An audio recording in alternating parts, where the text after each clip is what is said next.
After God created Adam and placed him in the Garden of Eden, he noted, "It is not good for the man to be alone. I will make a helper suitable for him." To find this companion, God brought all the wild animals and birds of the sky to Adam. Adam spent his days exploring, naming, but amidst all a quiet solitude grew within him. God caused a deep sleep to fall upon him. While Adam slept, God took one of his ribs and fashioned it into a woman. God presented the woman to Adam, who immediately recognized her as his equal. Filled with amazement, Adam declared, "A bone of my bones and flesh. She shall be called woman, for she was taken from man." God had given one specific rule. They could eat from any tree except the tree of the knowledge of good and evil. The penalty for eating it was death.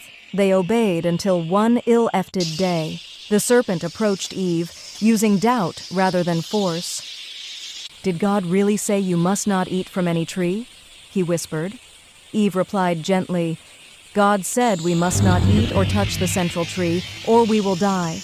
The serpent insisted she would not die.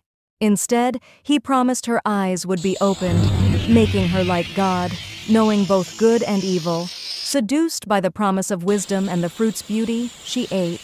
She then gave some to Adam, who also ate, shattering their innocence and plunging the world into shame. This act of disobedience led to the great fall. When God came, he found Adam nowhere. Then he called out, Adam, Adam, where are you? I am afraid and naked. This marked the first time humanity felt fear in the presence of their Creator. In terror, he accused his wife, and the wife claimed she was deceived by the snake. God first punished the serpent.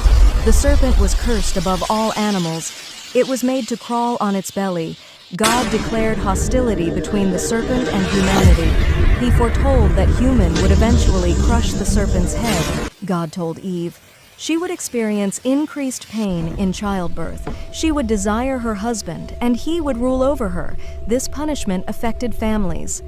And because Adam ate the fruit, God then cursed the ground because of him. Farming would become difficult and painful. He would eat by hard labor all his life. God reminded him that he was formed from dust and would return to dust, death. Even while punishing Adam and Eve, God showed mercy by clothing them to cover their shame. He then removed them from the Garden of Eden to prevent them from eating the tree of life and living forever in sin.